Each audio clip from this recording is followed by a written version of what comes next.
¿Qué tal? Lindísima gente. Vamos a empezar con el capítulo número 28 de este libro, Los silencios de Leticia, capítulo que se denomina El jefe de la casa era ella. Vamos a ver de qué se trata. La ausencia del rey Juan Carlos en el solemne acto conmemorativo del 40 aniversario de la transición fue lo que ahora se ha dado en llamar ridículamente el trending topic informativo de la semana. Ha sido el error más grave de estos 3 años de reinado, comentaba Iñaki Gil. Nos avergonzaría expresar alguno de los motivos porque, como escribió alguien, no se trata de razones sofisticadas, sino de andar por casa. Esas que llamo demonios familiares, miserias humanas. De soberana estupidez haberle obligado a seguir por televisión el acto del Congreso, escribió Luis Herrero, y para Ignacio Camacho, se puso de manifiesto un ruidoso debate sobre la ingratitud incluso de la familia. Pienso que Felipe desaprovechó una gran oportunidad para demostrar que la familia real seguía siendo lo que, de un tiempo a estos años, parece que no es. Quizá por ello el compañero Arcadia Espada calificó el gesto de Felipe VI de desdichadamente personal. Mucho me temo que todos los que culpábamos a Felipe o a Jaime Alfonsín, entonces jefe de la Casa de Su Majestad, estábamos equivocados. Pienso que el hijo, aunque motivos personales pueda tener, que los tiene, no es capaz de alzarse contra su padre. Felipe es una buena persona, sin esfuerzo, aunque un pobre hombre, sin carácter, sobre todo a lo que Leticia se refiere. Lo estamos viendo últimamente con las infidelidades de su esposa. Perdió la batalla aquel día importante en la presentación oficial del noviazgo a la prensa del mundo cuando ella sorprendió a todos, empezando por Felipe interrumpiéndolo, diciendo aquello de déjame hablar a mí, un gesto del que ya hablamos ampliamente en Leticia y yo. Por su parte, Jaime Alfonsín es un hombre discreto y callado, que no hablaba por no molestar y que no tenía nada que ver con el inolvidable general Sabino Fernández Campo. ¿Quién fue entonces el responsable de la ausencia de don Juan Carlos? Se preguntará el lector. Solo nos queda una persona, Leticia, la entonces auténtica jefa de la casa, en el más amplio y exacto sentido de la palabra. Además, su relación con el real suegro nunca fue buena ni fluida. No olvidemos las palabras del rey Juan Carlos a Miguel Primo de Rivera en la tarde del 1 de noviembre. Encontrándose este de cacería en Jerez, se vio obligado a regresar inmediatamente a Madrid cuando Felipe y Leticia habían decidido que el rey anunciara la boda de su hijo con la periodista. Mi hijo se va a cargar a la monarquía, le dijo a su anfitrión jerezano antes de tomar el avión para regresar a Zarzuela. Al rey su futura nuera no le gustaba ni mucho ni poco ni nada. Ítem más. Lo mejor que decía de ella era que le parecía una chica muy lista, con toda la carga peyorativa que estas palabras tenían. ¿Y qué quieren ustedes, queridos lectores, que les diga que no hayan advertido ya en la tele? Leticia mandaba mucho y además no lo disimulaba. A veces parecía que ella era la titular y la jefa de la casa de Su Majestad, y no el buenazo de Alfonsín, y afuera de la casa y reemplazado por Camilo Vilarino, aunque nombrado consejero de Felipe. Pero ahora todo parece distinto. ¿Qué ha sucedido para el radical cambio que se ha producido viéndola tan sumisa, tan simpática, tan sonriente en todas sus comparecencias públicas? Otra cosa será en la intimidad de Zarzuela, reconvertida en un auténtico infierno donde nadie habla con ella, ni ella con nadie, empezando por su todavía marido, mucho menos con su real suegra a la que nunca quiso. ¿Y qué decir de las cuñadas?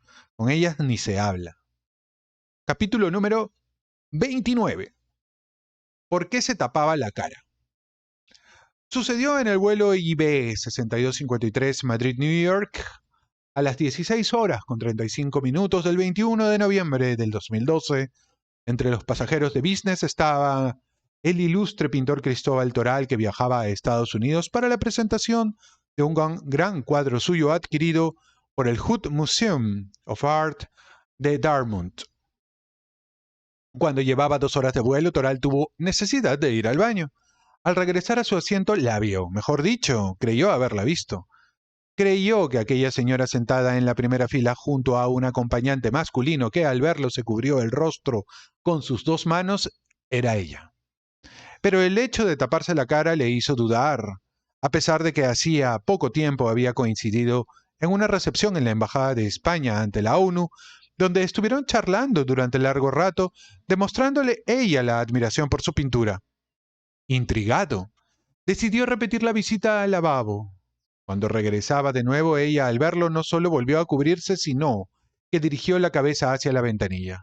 El maestro no tuvo el valor o el descaro de preguntarle por qué le estaba negando el saludo o por qué trataba de ocultarse. Si me hubiera pedido no decir nada, no hubiera dicho. ¿Por qué tanto misterio? Se cuestiona Cristóbal Toral, que no era un paparazzi, sino un gran artista, a quien poco le importaba que ella viajara a Nueva York en compañía de Jaime del Burgo. En mi libro Leticia y yo aparece una fotografía de Leticia con Jaime, precisamente en la ciudad de Nueva York. ¡Qué casualidad! Capítulo 30. Quítate las gafas. El desfile del Día de la Hispanidad se celebró en Madrid el 12 de octubre del 2017, no fue un buen día para Felipe. Apenas 24 horas antes, el 10 de octubre, había fallecido con 64 años, víctima de un cáncer, José María Corona, el hombre que lo había protegido desde que tenía 16 años, como su jefe de seguridad. También durante el desfile se conoció la muerte del capitán Borja Aybar, al estrellarse en el Eurofighter, en la base de los Llanos, en Albacete, cuando regresaba de haber participado en la exhibición aérea. Pienso que debía haberse suprimido la copichuela que siguió al besamanos en el Palacio Real, por respeto al piloto y al amigo fallecidos. Mi atención estuvo sobre todo en la llegada de la familia real. Por primera vez, mi querida, que lo era, ex vicepresidenta Soraya Sáenz de Santa María, no realizó la reverencia ni a Felipe ni a Leticia. Tampoco lo hizo la presidenta del Congreso de los Diputados, Ana Pastor, y de las ministras que yo viera, solo dos hicieron el humillante y cortesano plongeón. Mi Dulcinea María Dolores de Cospedal, ministra de Defensa, e Isabel García Tejerina, ministra de Agricultura. Hay que reconocer que sobre la tribuna real caía a esa hora lo que se dice un sol de justicia. A pesar de ello, Leticia no sacó sus gafas de sol. A lo peor recordaba aquella ocasión en la que su real suegra, la reina Sofía, le exigió, le ordenó, porque entonces podía quitárselas, cuando la vio aparecer oculta bajo unas lentes opacas ante la prensa del Club Náutico de Palma, ciudad que ella ama tanto. A lo que sí recurrió Leticia aquel jueves en el desfile fue al abanico. Ignoro si lo llevaba en el bolso o se lo pidió a Jaime Alfonsín, pero, en cualquier caso, lo usó por poco tiempo, solo mientras Felipe realizaba la ofrenda de la corona, porque, al regreso de éste a la tribuna y pensando que el sol caía para todo el mundo, sin posibilidad de abanicarse ni estar bajo el toldo de la tribuna, le dijo a Leticia, guarda el abanico. Ni en la tribuna ni en el interior del Rolls Royce en el que llegaron se libró Leticia de que la fiscalizara su marido. Fue el primer año que se ausentaron los reyes eméritos Juan Carlos y Sofía y la infanta Elena, y el primero también en el que Felipe y Leticia, en compañía de sus hijas, presidieron un desfile.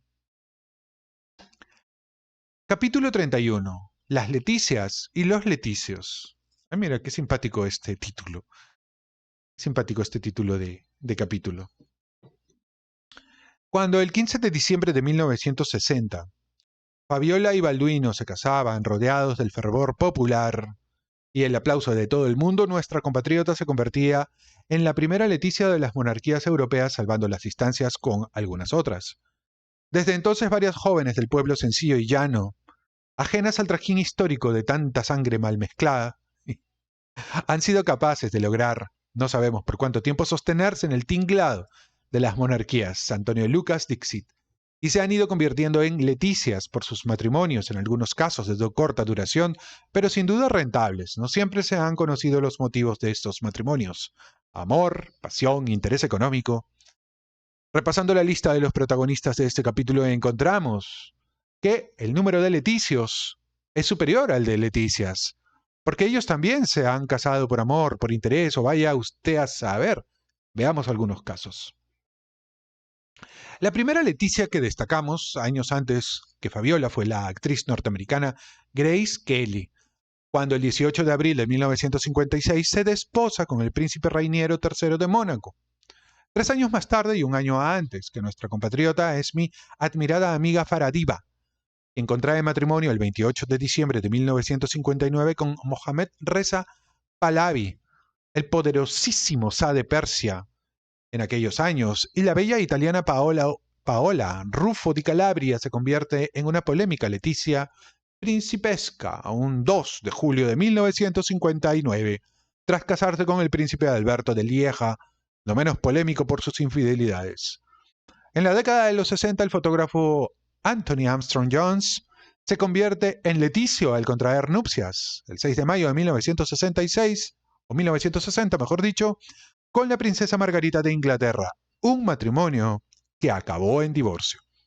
2 años después, el 21 de enero de 1962, la española Margarita Gómez Aceu se convierte en leticia al casarse con el rey Simeón de Bulgaria, y el 10 de marzo de 1966, un alemán, antiguo miembro de las juventudes hitlerianas, Klaus von Amsberg, causa sorpresa e indignación en Holanda, tan masacrada por las tropas nazis durante la Guerra Mundial, casándose con la princesa heredera Beatriz, quien al convertirse en reina de los Países Bajos, hace de Klaus uno de los 3 consortes más famosos de las monarquías junto con Felipe de Edimburgo, esposo de la reina Isabel II de Inglaterra, y Henry Montpezat, el diplomático francés que el 10 de junio de 1967 se convierte en el leticio de Margarita de Dinamarca.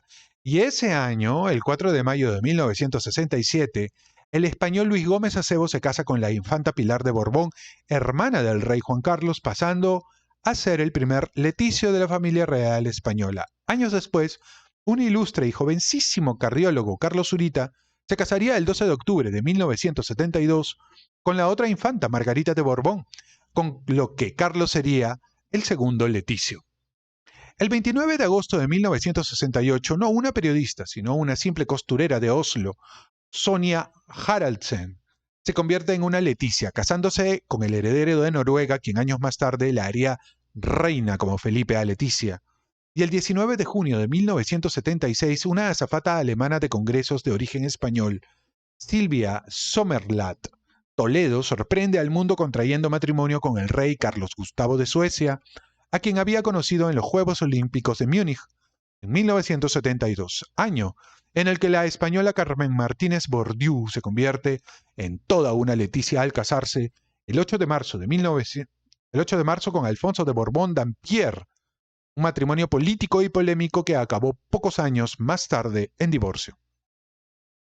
El 28 de junio de 1975, un cubano exiliado llamado Jorge Guillermo se convierte en leticio de mucho mérito al desposarse con la princesa ciega Cristina de Holanda. Años después, también se divorciaría. La década de los 70 todavía nos sorprendería con la llegada de 2 grandes leticios. En primer lugar, hablaremos de Mark Phillips, quien el 14 de noviembre de 1973 se casó con la princesa Ana, la única hija de la reina Isabel de Inglaterra, por lo que fue un acontecimiento histórico para la familia real británica. Era la primera de sus 4 hijos en casarse y lo hacía con un plebeyo. El matrimonio duró casi 20 años. En 1992 se divorciaba para casarse con Timothy Lawrence, otro leticio, pero no fue esta la única descendiente de Isabel II de Inglaterra que aportó leticios a la casa real. También tenemos al príncipe Andrés con Sarah Ferguson y al príncipe Eduardo, todavía hoy casado con Sophie Helen Rhys-Jones, actual Sofía de Edimburgo. En 1978 encontramos al más leticio de todos, el playboy sin título alguno, Philip Junot, el cual se casó nada menos que con Carolina de Mónaco el 29 de junio. No me felicites, mejor dame el pésame, dijo el padre de la novia, el gran Rainiero, con toda razón. Este matrimonio apenas duró 2 años. Se divorciaron en mitad del escándalo mientras la pobre Grace solicitaba al Vaticano la nulidad de aquel polémico enlace. Luego la vida sentimental de Carolina sería una cuesta abajo de fracasos. Solo nos queda recordar a las dos más grandes Leticias de nuestra historia. La primera, por cronología, fue Diana Spencer, la desgraciada ex mujer del príncipe Carlos, cuyo enlace se celebró el 29 de junio de 1981. La que fue princesa de Gales, tan querida por el pueblo, llegó a declarar en la BBC: en mi matrimonio éramos tres, en referencia a la que sería la segunda Leticia del actual rey de Inglaterra, Camilla Parker Bowles, de quien siempre estuvo enamorado. Por lo que respecta a Diana, cuando su vida empezaba a reconstruirse tras su divorcio con Carlos, la perdió junto con la de su amante, un rico playboy, en un lamentable accidente de coche huyendo de los fotógrafos. Muy bien, vamos a continuar luego en un siguiente video con el capítulo 32 y ya nos vamos acercando a las últimas incidencias que describe este libro de Jaime Peña Fiel, que no se ha cortado en ofrecernos un resumen de las grandes parejas reales europeas y algunos de los escandaletes que las han abordado en los últimos años, ¿no? Sí que sabe bastante de este tema el amigo Jaime Peñafiel. Muy bien, nos vemos en el siguiente video. Déjenme sus comentarios y déjenme sus likes porque eso ayuda a que el contenido llegue a la mayor cantidad de gente. Nos vemos en el siguiente video. Pase bien.